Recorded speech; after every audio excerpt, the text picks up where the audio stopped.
자, 우리 오늘은 재림을 준비하는 인생에 대해서 말씀을 나누도록 하겠습니다. 예수님은 다시 이 땅에 오실까요? 오지 않으실까요? 네, 같이 고백해 보겠습니다. 예수님은 반드시 다시 오십니다. 눈 크게 뜨고 허리 세우고, 그렇죠. 눈 크게 뜨고 허리를 세우고 우리 바른 심령으로 바른 태도로 재림을 준비하는 인생 함께 말씀 보도록 하겠습니다. 자, 초림을 뭐라 그러냐면 주님이 첫 번째 오시는 시간을 초림이라고 합니다. 예수님이 우리의 죄의 문제를 해결하시려고 처음 이 땅에 오셨던 것을 바로 초림이라고 합니다. 자, 그렇다면 재림은 무엇인지 함께 읽어봅시다. 시작.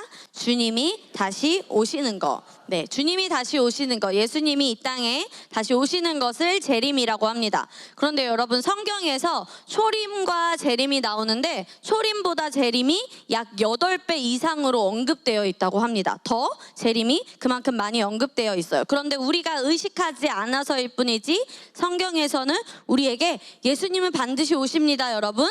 예수님은 반드시 오실 겁니다 라고 우리에게 지속적으로 이야기해주고 있습니다. 그래서 상당히 많은 부분을 재림에 대해서 언급하고 있고 우리에게 그것을 의식하라고 말씀하고 있습니다. 그래서 우리가 같이 고백해 볼까요? 그날이 올 것을 기대하고 준비하는 인생을 살아야 합니다.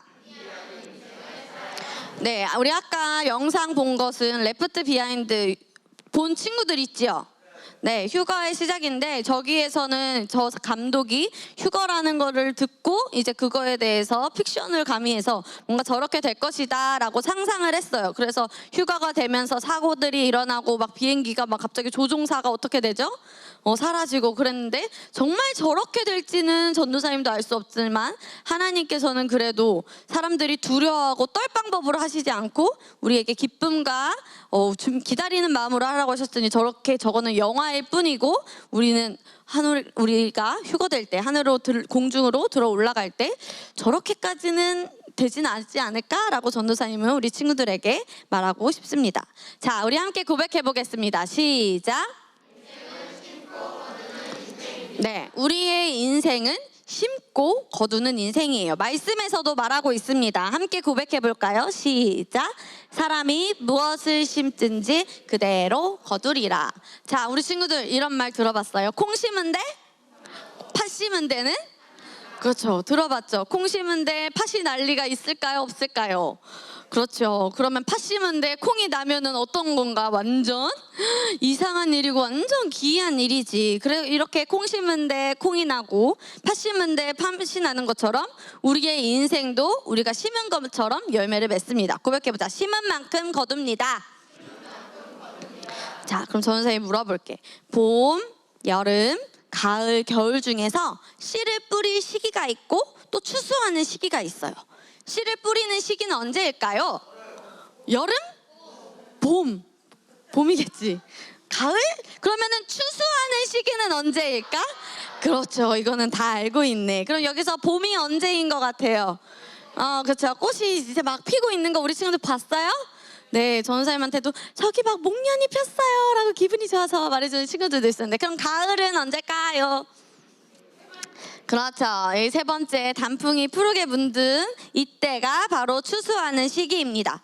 그래서 추수하는 시기가 있고 또 씨앗을 심는 시기가 있다면 주님이 반드시 다시 오시는 시기가 있을까요, 없을까요? 있습니다. 그래서 우리 친구들이 예수님이 민서야, 전도사님 보고 반드시 다시 오시는구나, 예수님이 반드시 오실 때가 있구나 하는 것을 우리 친구들이 꼭 기억해야 합니다. 자, 고백합시다. 예수님은 반드시 오십니다. 예수님은 분명히 다시 오십니다. 네, 예수님은 분명히 다시 오시는데, 그러면 내가 예수님을 기다리면서 내가 예수님을 맞이할 때를 준비하면서 나는 지금 어떻게 여태까지 살아왔는지, 어떻게 기다리고 있었는지, 그리고 또 앞으로는 내가 어떻게 기다릴 것인지 우리 친구들이 오늘 함께 생각해 볼 중요한 시간입니다. 히브리서 9장 27절에서 28절 말씀 함께 고백하겠습니다. 시작. 사람에게 정해진 것이요 그 후에는 심판이 있으리니 이와 같이 그리스도도 많은 사람들의 죄를 담당하시려고 단번에 들이신 바 되셨고 구원에 이르게 하기 위하여 죄와 상관없이 자기를 바라는 자들에게 두 번째 나타나시리라. 아멘. 이 말씀에서는 보이지 않는 세계, 영적인 원리의 네 가지의 중요한 개념, 원리, 원칙을 설명합니다. 첫 번째, 한 번 죽는 것은 사람에게 정해진 것이요. 첫 번째 원리는 같이 말해보자. 반드시 사람은 죽는다. 사람은 반드시 죽는다. 전도사님도 때가 되면 어떻게 될까요? 주님 품으로 죽어요. 동우도 때가 되면 죽어요. 전도사님의 친할아버지도 돌아가셨고 전도사님의 외할아버지 전도사님도 전도사님의 주변 분들을 보면서 아직까지는 어르신 분들이지만 그렇게 할아버지 할머니 또는 친척분들을 통해서 아 진짜 사람은 반드시 죽는구나 때가 되면 이라는 것을 우리가 볼 수 있습니다. 자, 그 다음에 그 후에는 무엇이 있대요? 심판. 두 번째 원리는 같이 말해봅시다. 죽음 이후에 심판이 있다. 악한 자는 악한 자대로. 그럼 악한 것의 반대는 무엇이 있을까? 그렇지. 선한 사람은 선한 사람대로.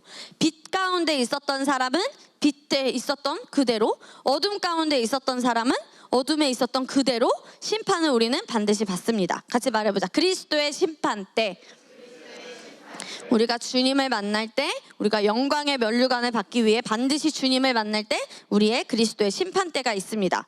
그런데 민서가 행한 대로, 정제가 행한 대로, 승우가 행한 대로 정확한 심판. 그럼 각 사람마다 심판이 리언아 똑같을까? 오빠랑 리언이랑 심판이 똑같을까? 다를까?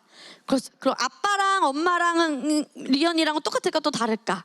같은 원씨를 가지고 있지만, 같은 한씨를 가지고 있지만, 같은 김씨 우리가 때로는 해외에 가면은 연우랑 윤구가 목사님의 잠깐 목사님이 아빠가 되기도 하지만 그렇죠. 우리가 출입국 신사를 할 때 빨리 들어가기 위해서 같은 김씨를 가지고 있다고 하더라도 우리는 똑같은 심판대에서 똑같은 심판을 받나요? 각자 다른 심판을 받습니다.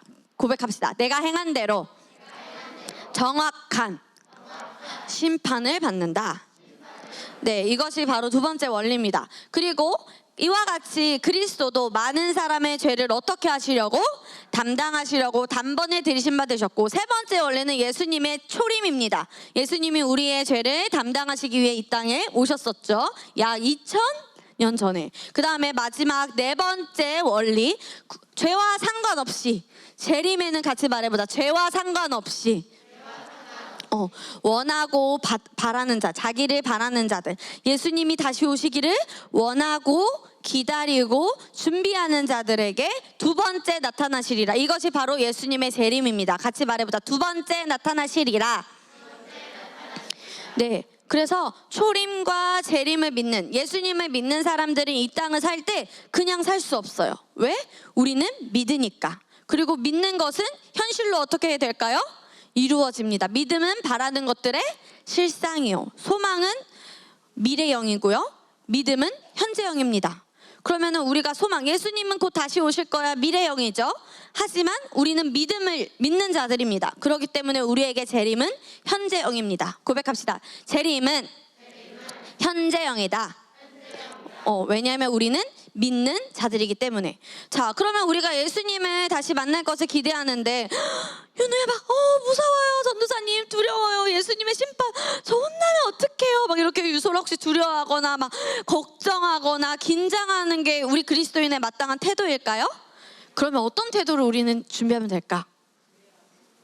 기대하고. 선생님들이 말해주신다. 같이 말해보자. 기대하고 기쁜 마음으로. 그날은 얘들아 축제의 날이고 즐거움의 날이야. 예수님을 만나는데 우리가 예수님 미안해요 제가 조금 이렇게 예수님 이렇게 우리가 즐거움과 기쁨의 날. 전도사님이 리언이한테 리언아 우리 맛있는 떡볶이 먹으러 가자. 그러면 리언이가 다음에요 그럴까? 리언이가 네 좋아요 그럴까? 눈으로 네 좋아요. 야 민서야 연애 우리 오늘 당장 마라탕 먹으러 가자. 그러면 어떻게 할까? 얘네가 좋아요 전도사님 그러는 것처럼 예수님이 딱 오셨어. 그러면 우리가 오늘은 좀이 아니라 네 당장 좋아요 이렇게 하는 것처럼 같이 말하자. 기쁘고 즐거움의 날입니다. 네, 자, 이 책들을 우리 친구들이 알지 모르겠는데 SF 영화, 사이언스 픽션 필름, SF 영화들의 가장 그런 것들의 근본이 되는 5가지의 소설책이 있어요. 디스토피아, 유토피아라는 말 우리 친구들이 들어봤어요? 유토피아는 모든 사람이 행복하게 사는 것을 유토피아라고 해요. 그런데 유토피아의 반대말은 디스토피아.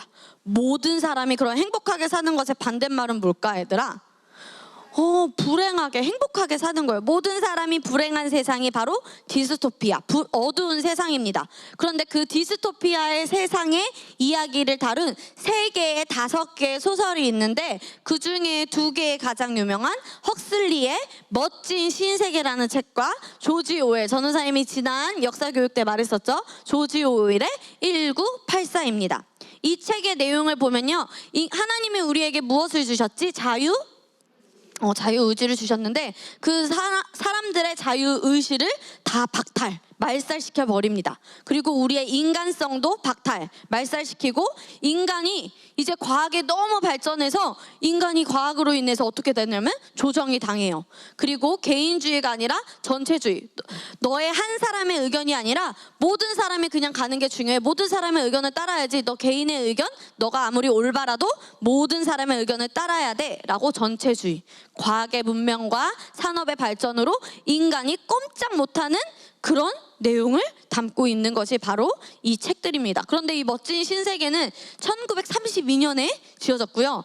저 1984는 1949년에 지어졌어요. 엄청 몇 년이나 지난 걸지? 빨리 계산해줘.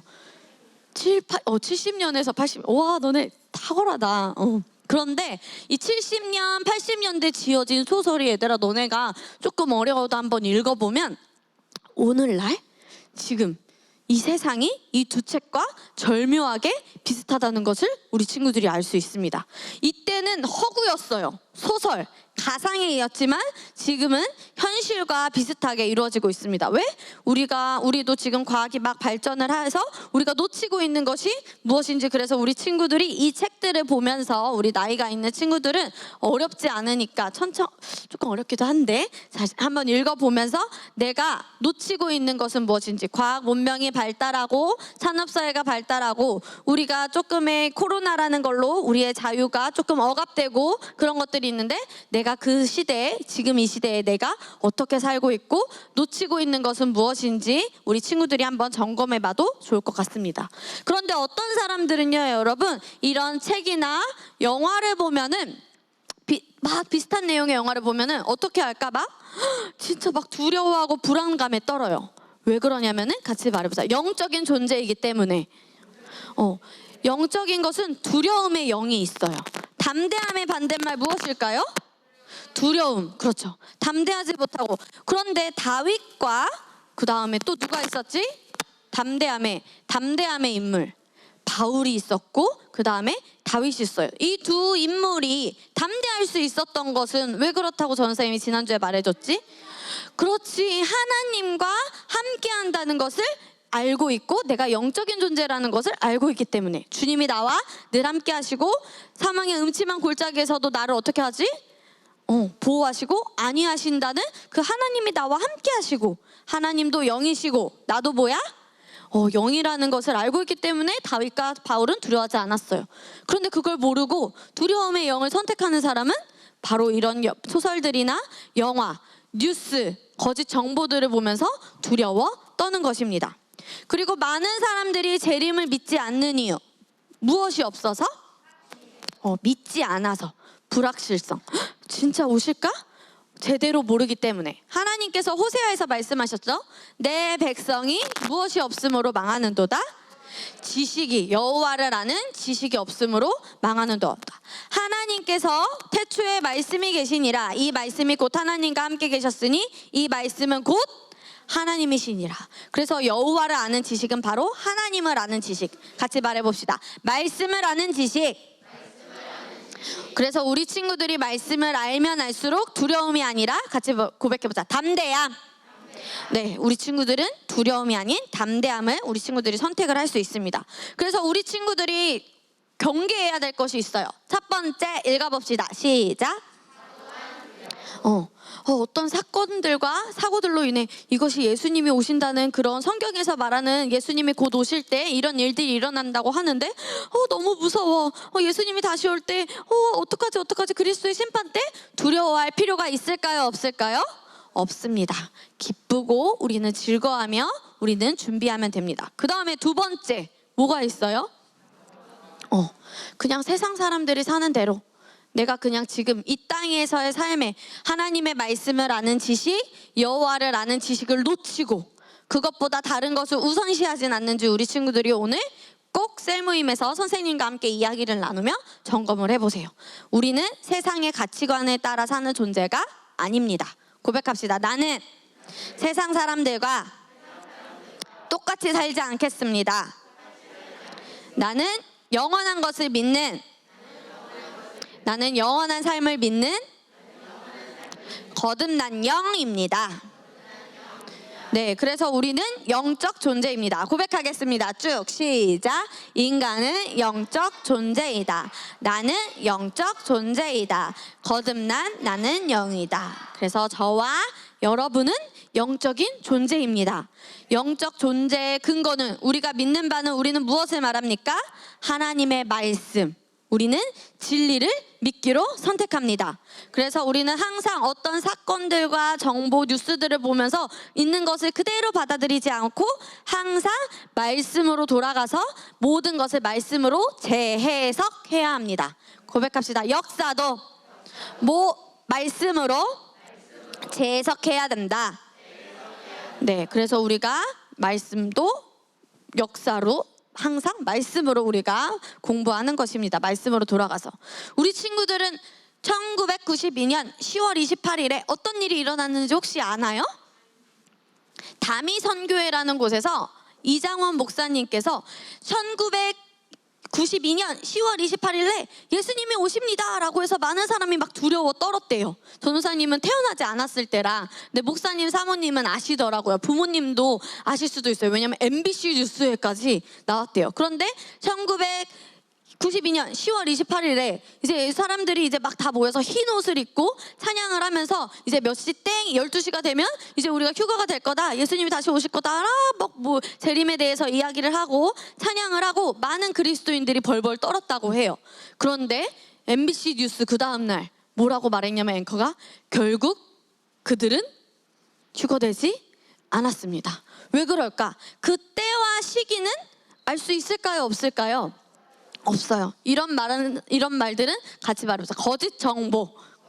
그래서 우리 친구들은 말씀을 통해서 재해석해야 돼요. 그런데 누가 만약에 오늘이 4월 3일인데 4월 이번에 부활주일, 세 번째 주 부활주일에 예수님이 다시 오실 거야. 선생님 이렇게 만약에 태희한테 말했어. 그럼 너네는 말씀으로 재해석 어떻게 해야 되지? 때와 시기는 알 수 없다. 오직 누구만 아신다? 하나님만. 천사도 모르고 그의 아들 예수님도 모르신다고 하셨어요. 우리가 이따 말씀을 볼 거지만. 그러면 선생님의 말을 믿어야 돼? 믿지 않아야 돼?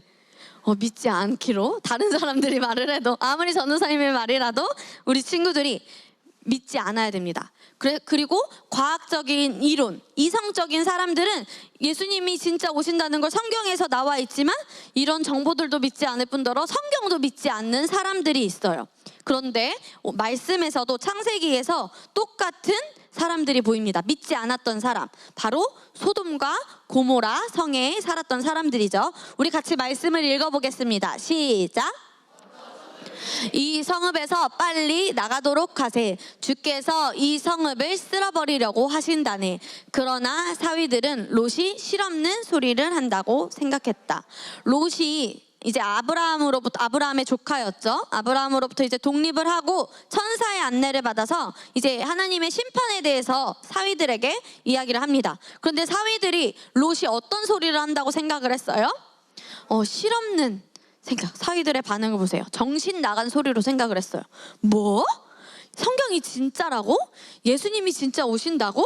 라고 해서 진짜 오셔요. 롯이 말했는데 사위들은 믿지 않았어요.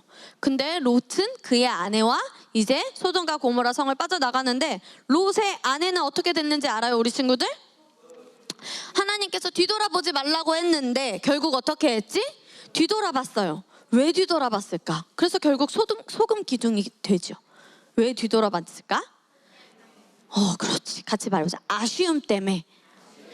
내가 가지고 있던 재산과 이 땅의 즐거움 때문에 내가 이 땅에 가지고 있던 재산, 재물, 내가 가지고 있던 소유, 그것이 너무나 아쉬워서 한 번 뒤돌아봤어요. 그런데 어떻게 됐어요? 소금 기둥이 되었어요. 왜냐하면 이 롯의 아내는 영원한 하늘의 것을 보지 못했기 때문에. 그래서 전도사님이 말했지, 겸이가 저 드럼 스틱을 주님 만날 때 천국에 갈 때 가져갈 수 있을까?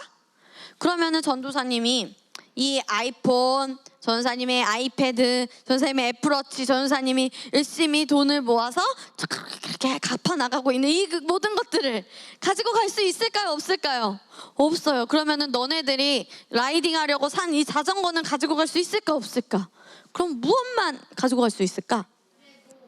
몸? 아니야. 우리의 몸은 여기에 있어. 육신은 이 땅에 있어. 우리의 영이 가는 건 단 한 가지. 하나님이 무엇을 보실까, 동우야? 아니야. 믿음? 아니야. 그렇지. 우리 동호에게 박수.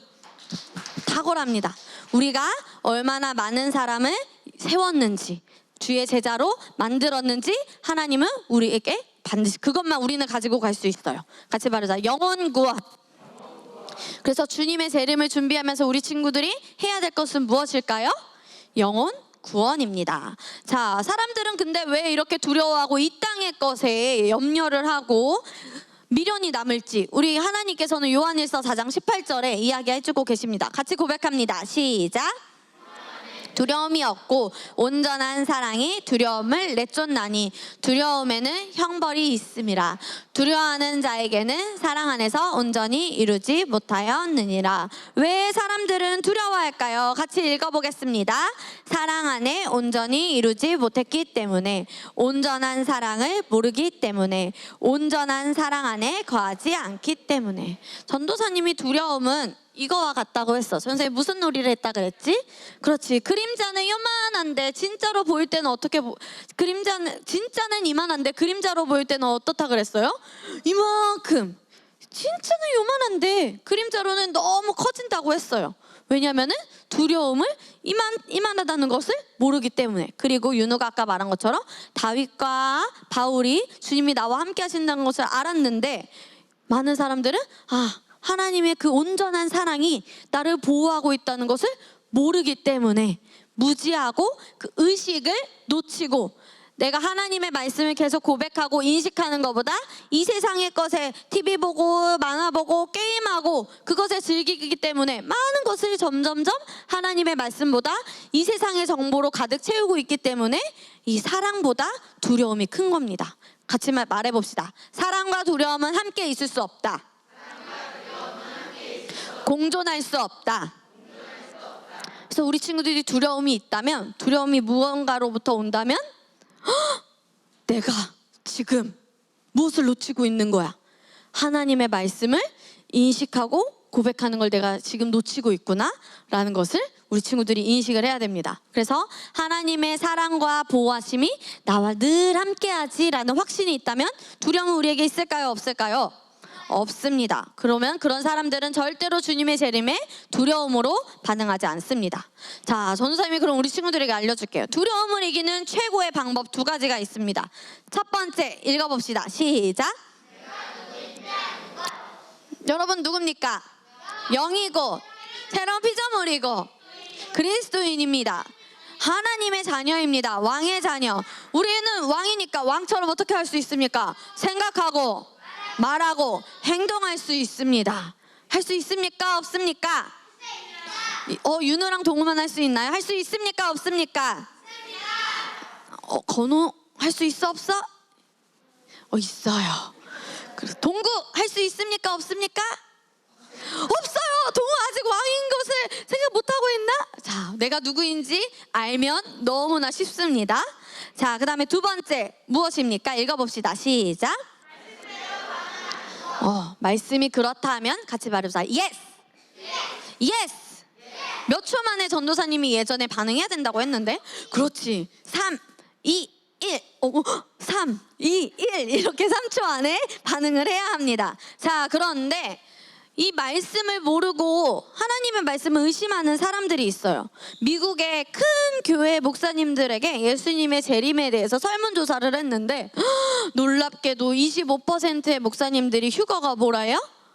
없다고 생각을 하고 있고, 환란 전에 성도들이, 이제 예수님을 믿는 성도들이 7년 전에, 대환란 7년 전에 휴거가 되느냐 아니면은 7년 후에 휴거가 되느냐라는 이야기가 있는데, 성경과 많은 신학자들의 그런 것을 따져보면 7년 전에, 우리는 대환란 전에 휴거되는 것이, 우리 친구들은 그렇게 생각을 하면 됩니다.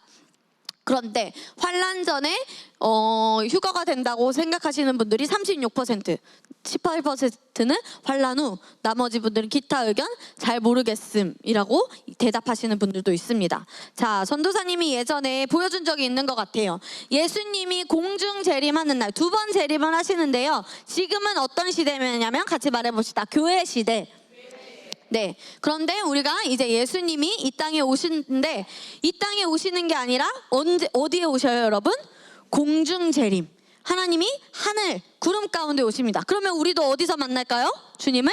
공중에서, 휴거돼서 공중에서 만납니다. 그리고 7년 대환난기가 있습니다. 네, 이때 믿지 않는 자들과 유대인들이 심판으로 인해서 이제 예수님을 믿고 주님의 품으로 돌아오는 계기가 될 거예요. 그때 이제 7년이 지나면 예수님이 이제 이 땅, 바로 지상에 오시고 천년 왕국, 그 다음에 백보자 심판, 마귀와 사단들이 풀리고 완전히 풀렸다가 이제 전쟁을 해요. 그리고 완전히 마귀와 사단이 멸망을 합니다. 그 다음에 새하늘과 새 땅, 완전한 주님의 나라가 이루어지는 것이 바로 진리입니다.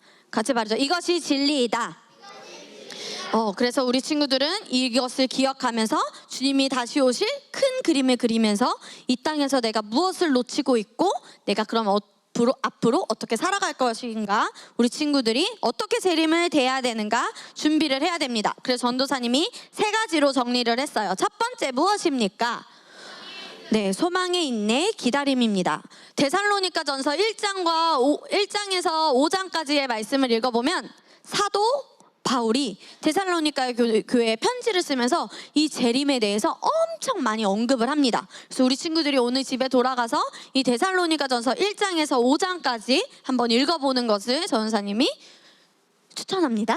우리 우선 1장 2절 말씀 함께 고백합니다. 시작. 역사와 사랑의 수고와 우리 주 예수 그리스도에 대한 소망의 인내를 우리 하나님 앞에서 끊임없이 기억함이니. 사도 바울이 칭찬하는 거야. 그런데 무엇도 칭찬하냐면요, 너희의 믿음도 칭찬해, 그 다음에 너희의 사랑도 칭찬해요. 그리고 예수님이 다시 오실 것에 대한 소망의 무엇? 인내. 전도사님이 믿음은 현재형이고 소망은 어떤 거라고 했죠?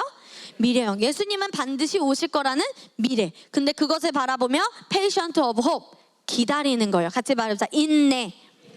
미래에 되어질 것을 우리 친구들이 기대하며 바라보며 인내하는 것을 사도 바울은 칭찬을 했습니다.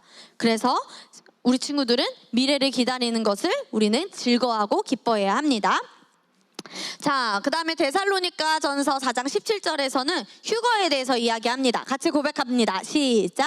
그런 다음에 아직 살아 남아있는 우리가 그들과 함께 구름 가운데로 이끌려 올라가 공중에서 주를 만나게 될 것입니다. 그리하여 우리는 영원히 주와 함께 있을 것입니다. 전도사님이 아까 이 그림을 보여주면서 우리는 공중에서 주님을 만날 거예요 라고 했는데, 솔직히 아닐 수도 있겠지만 어떤 사람들은 뭐야, 네가 어떻게 알고, 김하은 전사님이 어떻게 알고 라고 생각을 할 수 있는데, 바로 말씀에서 말해주고 있죠. 다시 한번 읽어볼까요? 그런 다음에 시작. 아직 살아남아있는 우리가 그들과 함께 구름 가운데로 이끌려 올라가 어디서? 공중에서 주를 만나게 될 것입니다. 그리하여 우리는 영원히 주와 함께 있을 것입니다. 하늘에서 주님이 내려오시면 우리는 어떻게 됩니까? 공중으로 올라가서 우리는 영원히 주님과 함께 있을 날이 옵니다. 그날이 저는 너무나 기대되고, 내일일지 좀 더 마지막 때가 왔다고는 하지만 그때가 언제인지는 아직 모르고 30년 후에 또 예수님이 오실 수도 있어요. 하지만 우리는 반드시 주님과 영원히 함께할 날이 온다는 것을 우리 친구들이 알고 있으면 됩니다. 두 번째, 같이 고백합니다. 시작. 때와 시기는 걱정하지 말라. 단정 짓지 말라는 거예요. 데살로니가전서 5장 1절에서 2절입니다. 시작. 형제들아, 때와 시기에 관하여는 너희에게 쓸 것이 없음은 주의 날이 밤을 도둑같이 이를 줄을 너희 자신이 자세히 알기.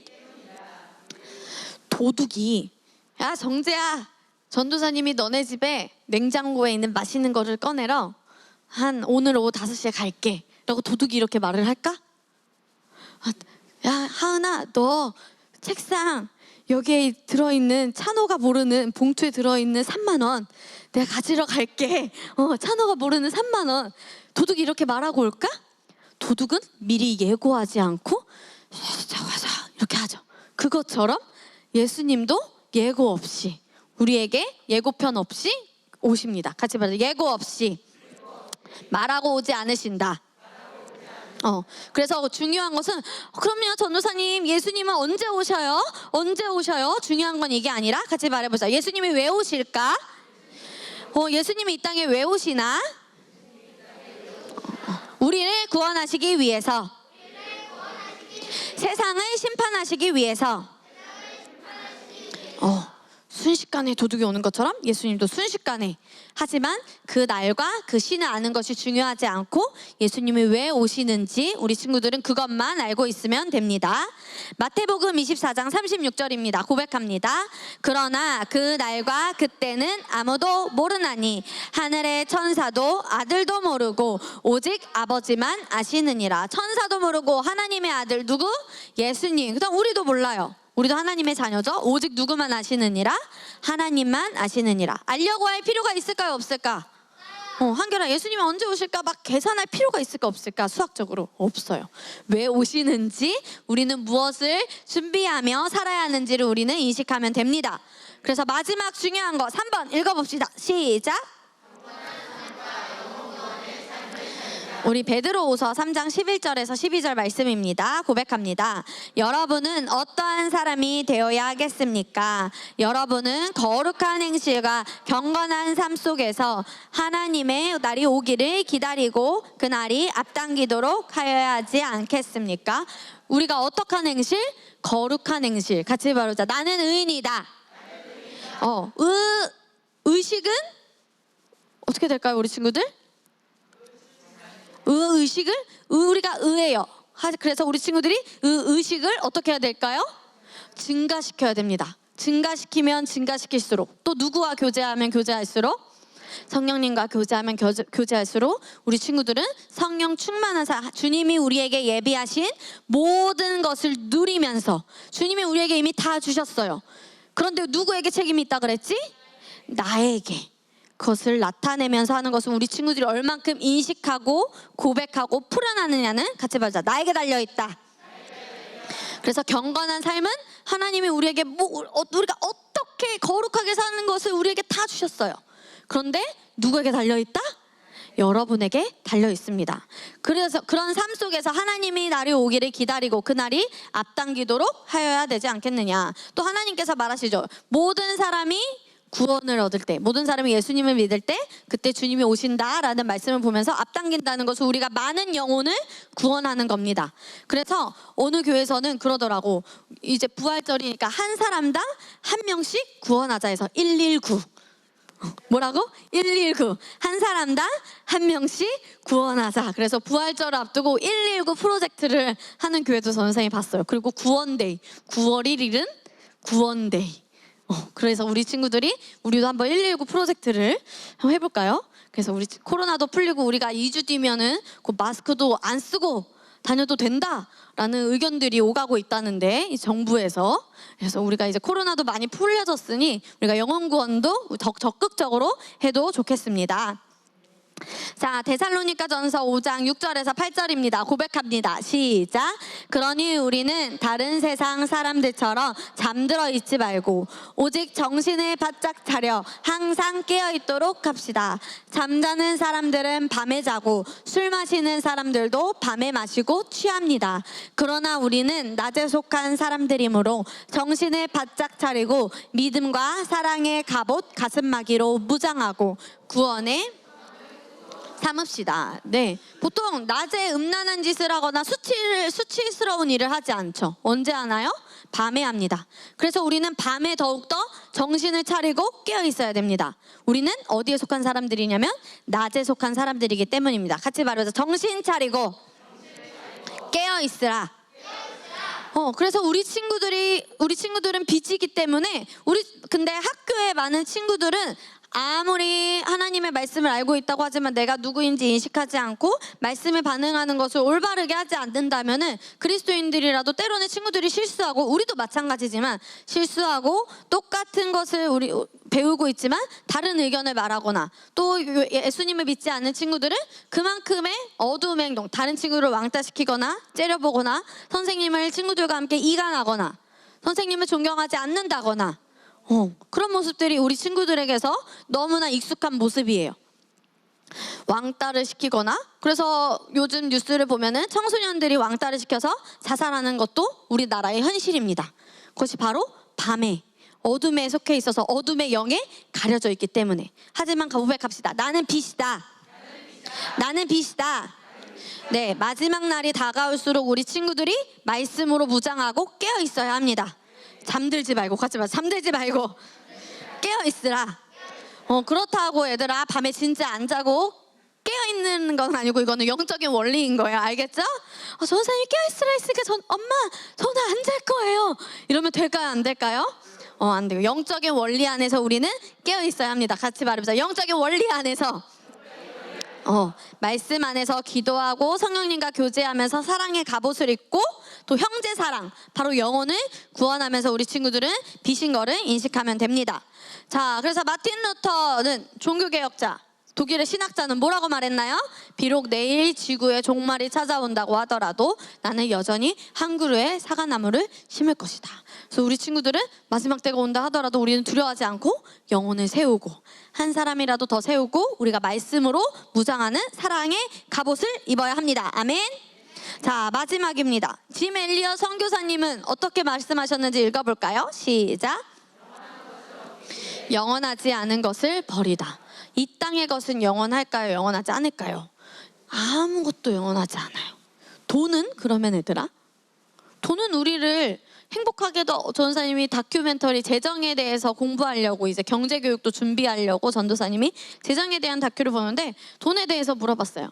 돈이 있으면 행복해요. 돈은 저의 기쁨이죠. 돈은 무엇이든 할 수 있게 하는 거예요 라고 하는데 우리가 그걸 가지고 갈 수 있을까? 아니요, 없어요. 그래서 우리 친구들이 내가 영원한 것을 바라보지 않고 이 땅의 것에 뭔가 내가 계속 매여 있고 내가 내려놓지 못하는 것은 무엇인가를 우리 친구들이 반드시 말씀을 통해 분별하고 조명받아서 이제 내려놓는 연습을 해야 됩니다. 고백하자. 내려놓기. 영원한 것은 오직 말씀. 말씀만 우리 친구들이 우선시하면 됩니다. 자, 그래서 우리 친구들이 무엇을 열심히 해야 될까요? 네, 믿음의 길잡이를 열심히 해야 되고요. 그다음에 4월부터 또 뭘 열심히 해야 될까요? 전사님과 함께 바이블 타임, 이제 내일부터 우리 줌 모임이 있습니다. 그리고 전도사님이 나눠주는 이 성품 암송, 그다음에 말씀 암송, 4월부터는 이제 믿길, 믿음의 씨앗, 말씀의 실제 3개 다 하라는 게 아니라 자기에게 해당되는 거 하시면 되고요. 그다음에 바이블 타임, 성품 암송, 말씀 암송, 믿길, 믿음의 씨앗, 말씀의 실제, 그다음에 바이블 타임. 이렇게 4개로 전사님이 우리 친구들의 영적 습관을 체크하도록 하겠습니다. 알겠어요? 그날이 올수록 우리는 더욱 어떻게 해야 되기 때문에? 준비하고 깨어 있어야 되기 때문에. 말씀 시간에 막 졸면 될까 안 될까? 그러니까 이 영적인 시간에 안 돼요. 조는 애들 보면 어떻게 해야 돼? 조는 친구들 보이면? 아니야, 그건 다른 사람에게 방해돼가지고 나에게 관심을 집중시키지 않습니다잖아. 우리는 조심해. 콕콕 찌르고 먹을 것을 살짝 이렇게 센스를 하면서 그래도 얘가 안 그런다 그러면은 살짝 꼬집어. 살짝 꼬집어. 알았지? 그리고 째려봐. 그리고 예배가 마치면 아이고 너 피곤했구나. 아이고 다음 주에 일찍 자. 아니면 내가 다음 주에 데리러 갈게. 하지 마. 그렇게 서로를 우리는 세워주면 이렇게 막 줘라가 아니라 우리는 같이 말하자. 사랑으로 같이 말하자. 사랑으로. 사랑과 또 같이 말하자. 인내. 인내로 우리는 사랑으로 그 사람을 볼 수 있어야 됩니다. 왜냐면 우리는 무엇이기 때문에? 영이고 빛이기 때문에 우리는 선하게 모든 사람에게 대할 수 있습니까? 없습니까? 있습니다. 그래서 우리 친구들 영원한 것을 바라보며 재림을 준비하는 삶을 사시기를 전도사님이 축복합니다.